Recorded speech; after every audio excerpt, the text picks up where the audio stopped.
The ultimatum, the day, everything changed. Commander Elena Vasquez was drinking her third coffee of the morning when the alarm started screaming across Earth Defense Command. She dropped her cup and ran to the main operations center, where dozens of officers were already gathering around the holographic display. What she saw made her blood run cold. 17 massive ships hung in space just beyond the orbit of Mars. They were unlike anything humanity had ever seen. Each vessel was the size of a small city, covered in dark metallic plating that seemed to absorb light rather than reflect it. Strange symbols glowed along their hulls in colors that hurt to look at for too long.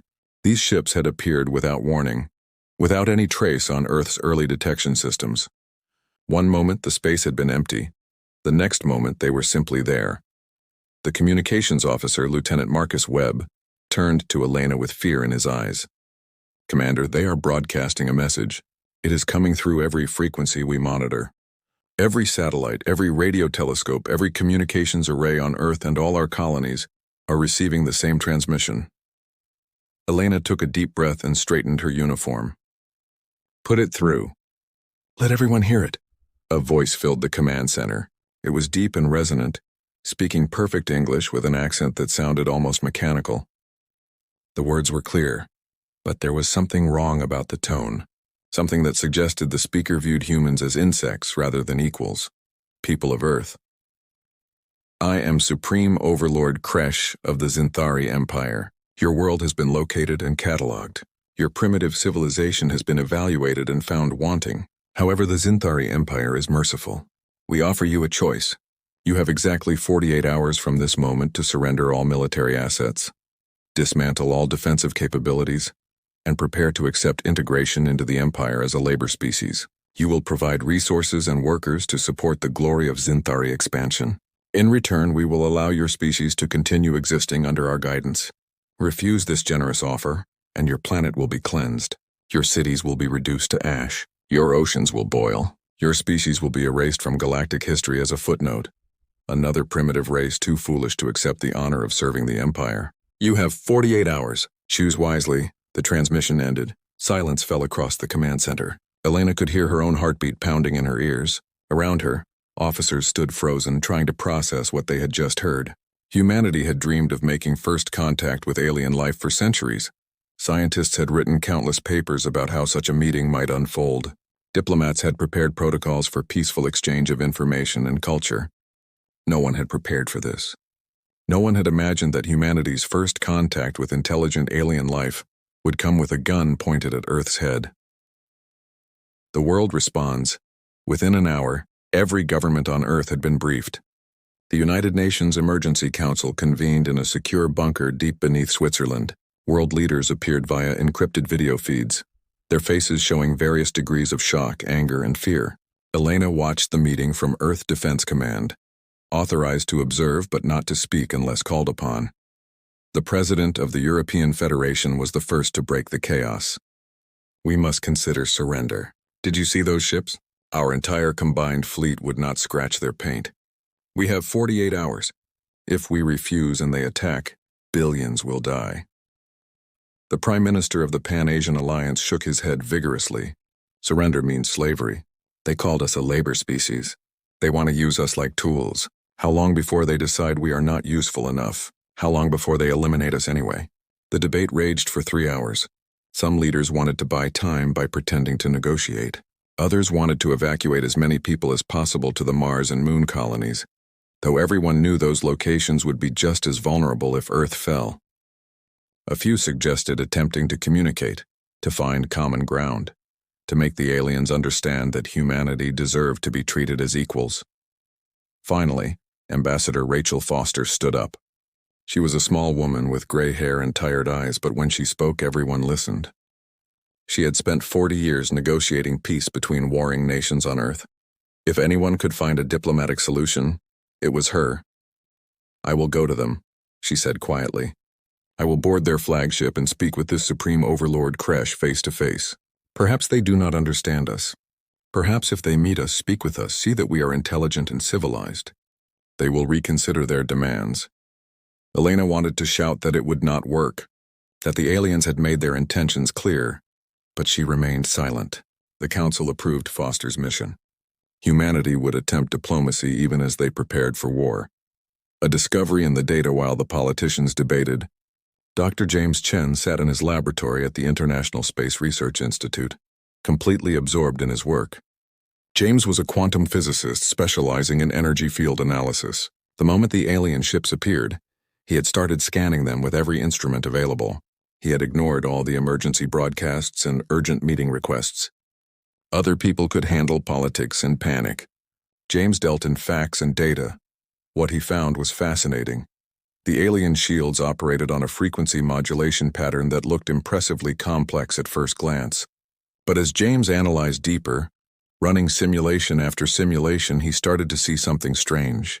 The shield technology was advanced, yes, but it was also rigid. The Xinthari had clearly perfected their design centuries ago and never bothered to innovate further. They had become complacent, relying on overwhelming force rather than adaptability. More importantly, James discovered that their shields rotated through 7 different frequency bands in a predictable pattern. Each rotation took exactly 4.3 seconds. For 0.08 seconds during each rotation, there was a microscopic gap in coverage as the shield transitioned between frequencies. It was a tiny flaw, barely noticeable, but it was there. James grabbed his phone and called Commander Vasquez directly, bypassing all standard protocols. When Elena answered, he spoke rapidly without introduction. "Commander, I have been studying the alien ships. Their shields have a vulnerability. It is small, and it only appears for less than 1/10 of a second at a time. But if we can exploit it with precisely timed attacks, we might be able to hurt them." Elena felt hope kindle in her chest for the first time since the aliens arrived. "Send me everything you have, Doctor. Send it now." Then she turned to her tactical officers and started planning. The hidden fleet captain Sarah Okonkwo sat in the cockpit of the stealth frigate Shadowrunner, floating in the darkness behind one of Jupiter's moons. Around her, 19 other stealth ships maintained radio silence, waiting for orders. These vessels were Earth's secret weapon, built over the past decade using experimental technology. They were small, fast, and most importantly, nearly invisible to conventional sensors. Their hulls were coated with materials that absorbed radar and scattered laser detection.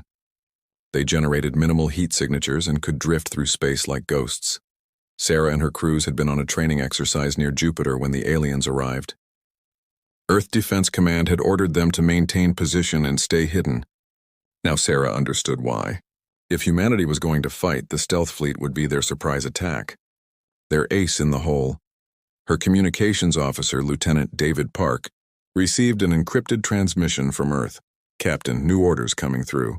It is from Commander Vasquez herself." Sarah read the orders carefully, then read them again to make sure she understood. A smile slowly spread across her face. It was a dangerous smile, the kind that soldiers wore when they knew they were about to do something crazy that might actually work. She opened a secure channel to all 20 stealth ships in her fleet. "Listen up, everyone. We just received our mission. It is going to be risky. Some of us might not make it back. But if we pull this off, we are going to teach these aliens that humans do not kneel to anyone. Are you with me?" 20 voices answered as one. "Yes, Captain. We are with you." The failed negotiation ambassador Rachel Foster approached the alien flagship in a small diplomatic shuttle. As she drew closer, she could see details that had not been visible from Earth. The ship's surface was covered in strange patterns that might have been decorative or might have served some technological purpose. Weapon ports dotted the hull like eyes. The vessel radiated menace and power. A tractor beam locked onto her shuttle and pulled it into a massive hangar bay. Foster stepped out onto alien ground for the first time, accompanied only by her assistant and a single security officer. They had agreed to come unarmed, a gesture of peaceful intent. The Xinthari who met them were tall, standing nearly 8 feet high. Their bodies were covered in thick, scaly skin that ranged from deep purple to black. They had 4 arms, each ending in 3-fingered hands with wicked claws. Their heads were vaguely reptilian, with multiple eyes arranged around a central ridge. They wore armor that looked both ceremonial and functional, decorated with the same glowing symbols that covered their ships. Leading them was the carrier Defiance, Elena's flagship. She stood on the bridge watching the tactical situation unfold. The alien formation was breaking apart as ships tried to defend against the stealth attacks, while also preparing to face the main fleet. "All ships, spread formation Delta 7, Elena commanded. Execute rolling attack pattern, Charlie. Launch all fighters. Remember, we do not need to destroy them all. We just need to hurt them enough to make them reconsider whether conquering Earth is worth the cost. Earth's fighters launched in swarms, over 1,000 small craft piloted by men and women who knew they were facing overwhelming odds, but refused to back down. They swarmed around the Zinthari ships like angry hornets, too small and numerous for the massive alien weapons to track effectively. Lieutenant Yuki Tanaka led her fighter squadron straight toward the nearest enemy vessel. Her hands were steady on the controls despite her racing heart. She had been flying combat sims since she was 15 years old. She had trained for this her entire adult life. Now it was real, and she discovered that she was not afraid. She was angry. These aliens had come to her home and demanded surrender. They had threatened her family, her friends, everyone she loved. They thought humans would simply give up, because they had bigger ships and more advanced technology. They were about to learn a hard lesson. Squadron arm missiles, Yuki transmitted. Target their sensor arrays. If they cannot see, they cannot fight effectively. On my mark, fire! Dozens of missiles streaked toward the Zinthari cruiser Shadow of Conquest, targeting the protruding sensor domes that covered its hull. The alien point defense systems shot down most of the missiles, but several got through. Explosions blossomed across the ship's surface. The sensor arrays shattered, leaving the massive vessel partially blind. The Zinthari ships began firing back with devastating effect. Their main weapons were particle beam cannons that could vaporize smaller vessels with a single shot. The human destroyer Resolute took a direct hit and simply ceased to exist, its 1,000 crew members dead before they knew what happened.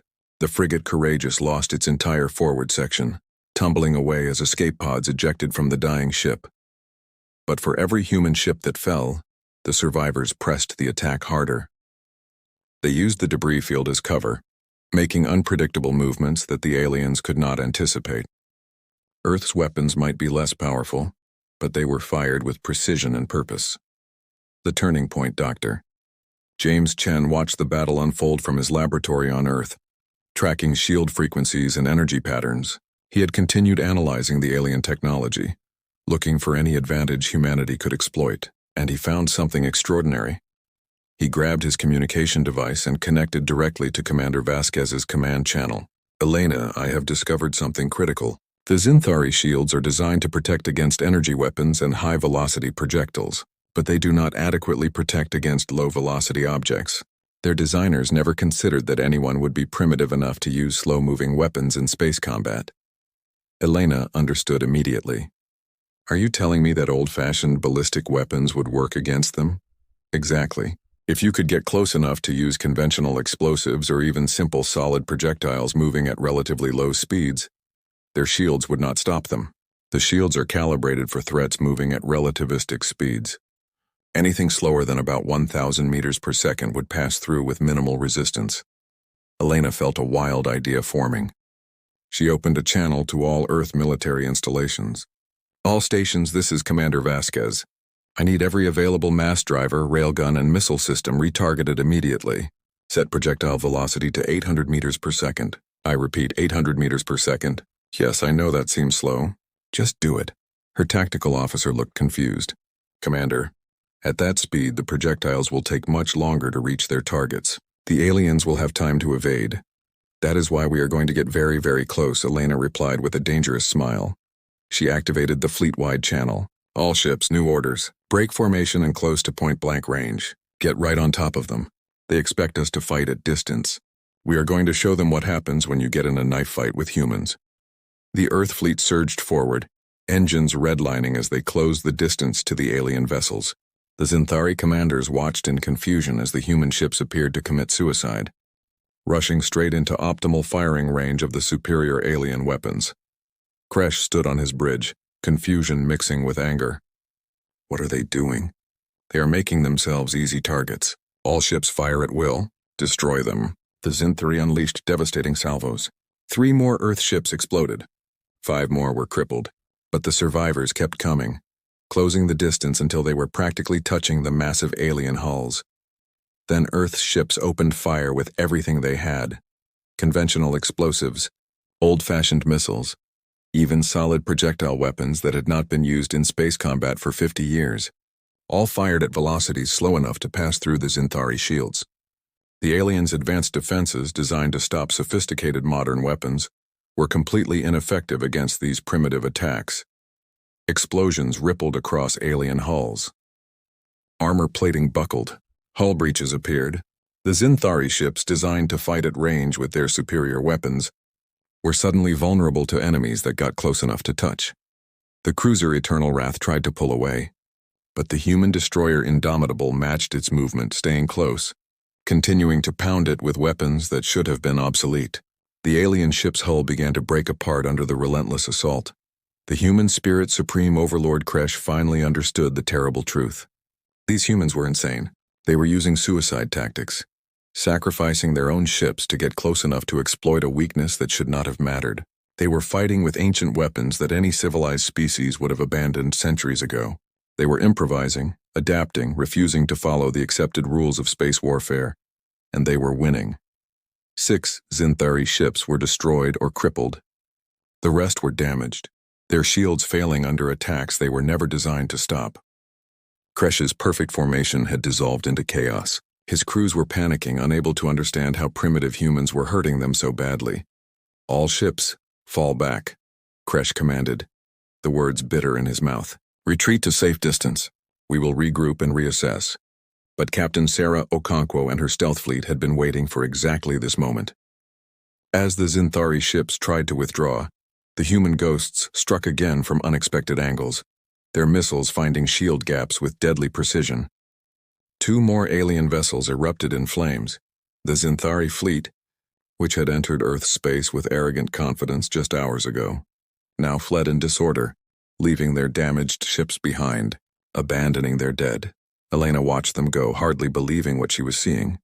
The aliens were retreating. Earth had survived the first assault, but she knew this was not over. The Zinthari would return with more ships, different tactics, better preparation. "Open a channel to the alien flagship," Elena commanded. After a moment, Kresh's face appeared on the screen.